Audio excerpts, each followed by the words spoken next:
Hey, what's going on, guys? It's Avery here. Today we're going to talk a little bit about reading.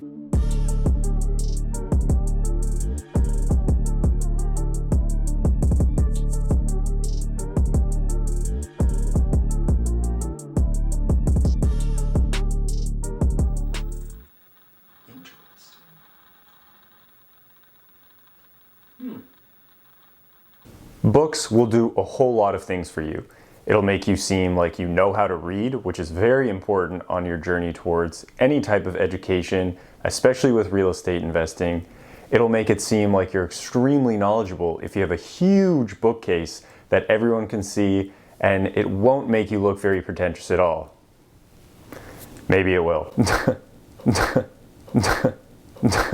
Before I get going, all of the books will be in the description below. And don't forget to hit that like button, subscribe. It's going to be down here in this corner the entire video, so if you're feeling a little bit shy about it right now, don't worry. After you hear all of my words of wisdom, you're going to want to hit that subscribe button. It's even below the video, as well as I'll put it up in the corner, so a lot of options for you. And don't forget to comment if you like these books or what other books that you may have read that will help you on your journey and everyone else's, so we can feel that community of helping one another in real estate investing. At one point in my life, I absolutely hated reading. I couldn't find a book that I enjoyed, and I didn't really ever get that feeling of, I can't put this book down. And it wasn't until I discovered these real estate investing books that I couldn't put them down. There's something about fiction that allows people to escape from reality, but for me, reading about real estate investing and finding out about financial freedom was what allowed me to escape the reality of my 9-to-5 and find a better life for myself. Books are going to be your #1 source for education along your real estate investing journey. There aren't a lot of classes that were taught throughout high school and a lot of things that we learn that teach us how to actually use money. And there are so many books out there that can teach you about real estate investing, the best things you can do with your money, and a bunch of YouTube videos. If you're like me, you're super cheap and frugal and you actually don't own any books and you use a library card to get most of your books. But these 5 books, 4 of which I own, are some of the only ones that I bought because I believe in the power of them so much. I'm going to talk to you about my 5 favorite books to get started in real estate investing. Now, these 5 books aren't going to be the end-all be-all of real estate investing. You're not going to walk away from reading these and know absolutely everything there is to know. I have read dozens of books on these subjects and I am no expert whatsoever, but I'm doing a lot of simple, repeatable things that have been done before, that I've read through these books that have helped me to become a solid real estate investor, have helped me towards financial freedom, get a greater understanding of money, and have helped me find my passion. Real estate investing is something that I'm so interested in and why I love talking about it. It's really difficult for me to put these books down, which was never the case for anything I read in high school or college. So often would I find a book or be assigned a book to read and read 3 or 4 pages and have no idea what happened, or I would end up falling asleep. And the one thing that I will say before you get started in reading is not the end-all be-all. You need to make sure that you read and take action. You can do all the education, all the studying you want in any subject, and you may have an understanding of how it works, but unless you put that knowledge into action, you're not going to gain any experience and you're not going to gain any of that personal knowledge that will help you along the way to become a better real estate investor, find better deals, and do with your money what it should be done and make it work for you. The first thing that you're going to want to do before you buy any of these books is smash the like button. So my favorite book would be this one to start out, and it's called Set for Life by Scott Trench. Now, the reason I like it so much is because, like myself, Scott is such a huge hardo. He talks about making sure that you don't listen to music in the car so that you can listen to podcasts and do all of these things, and every second of the day getting better.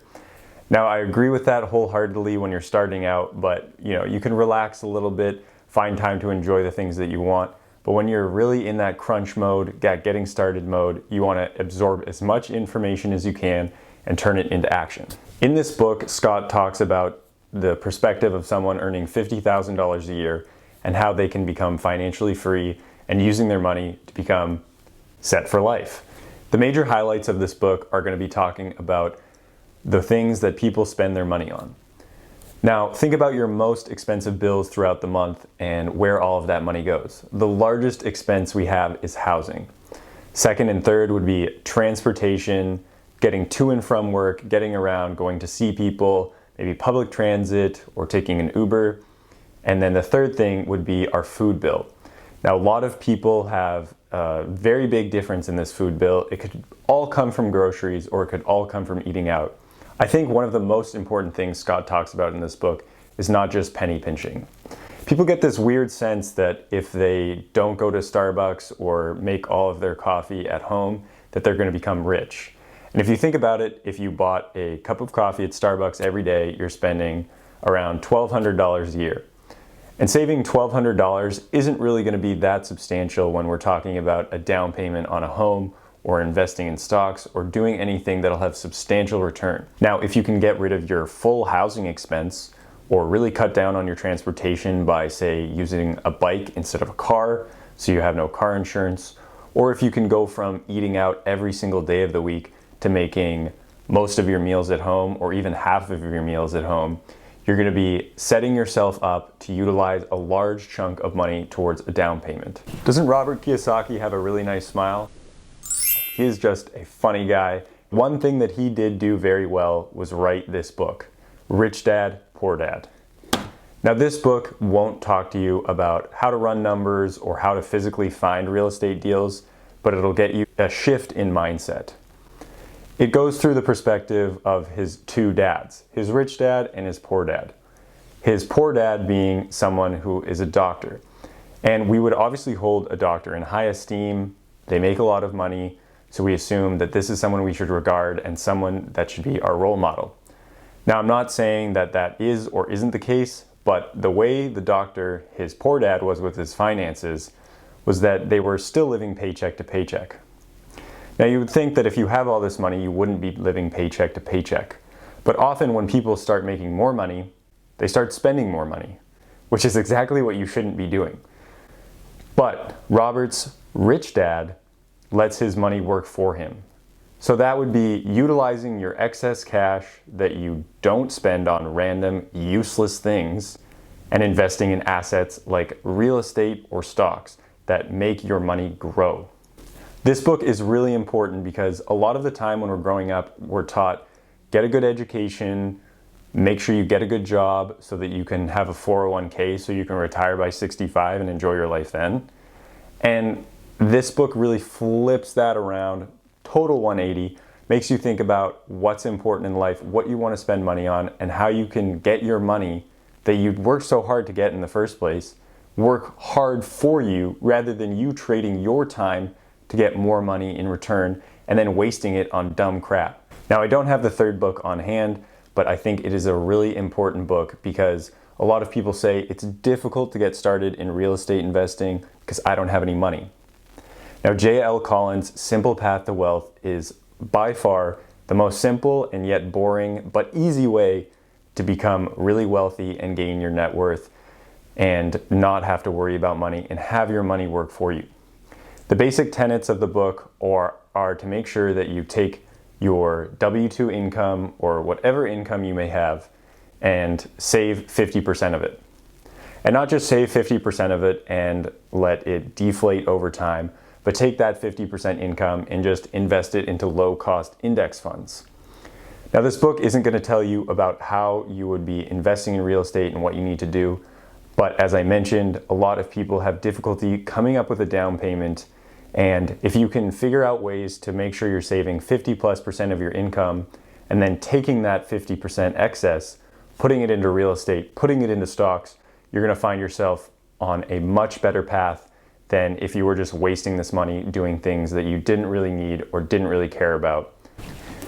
Now, I hate plugging BiggerPockets so much, but they do have a lot of great books within their publishing arm, and another one of those would be Brandon Turner's book on managing rental properties.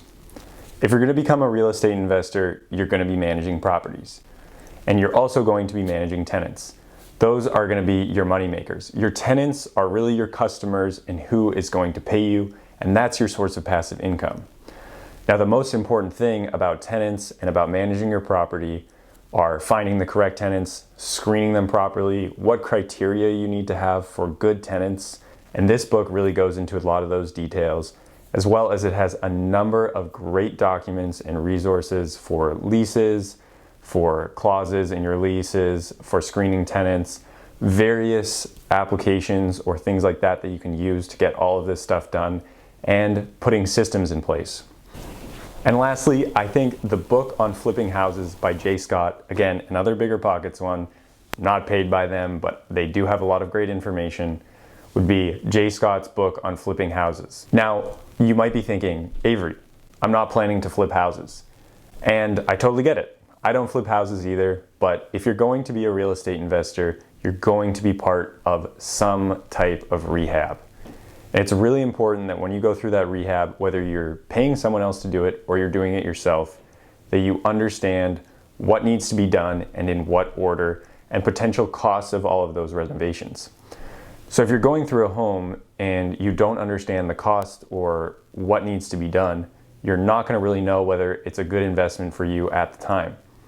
And it's also important, if you're going through a rehab, what order of events. So if you just put down a brand new floor and then you start painting all over it, you're probably going to spill paint and wreck the floor.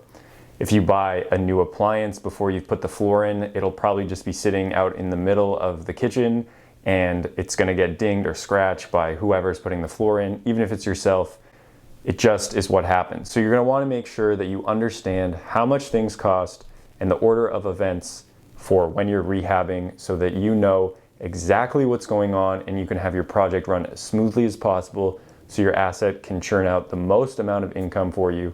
And make sure that when you're putting all this money into your place, that it's not going to waste. You don't want to have to go back and buy new this or buy new that. You want to make sure it's done right and done the first time. Now let me put those 5 books back up on the screen for you. These are really great books to get you started in real estate investing. If all you do is read, like I said at the beginning, that is not enough. Make sure you read these books and put them into action. Do those things. Call your lender, get pre-approved. Find out that real estate agent who is working with investors that will help you. Go on Zillow, go on Realtor.com, Redfin, whatever it is. Run numbers, figure out what the expenses are, what you need to do before you actually get started and buy your first property. These books will give you the knowledge, but you will be the one who makes sure that you actually get that first deal under contract. Thanks for watching. Hope you enjoyed. Don't forget to subscribe, comment, like, do all those things. Go get reading, take some action, and make your life better and gain back that time that you deserve and that you want, and do the things with your life that you enjoy.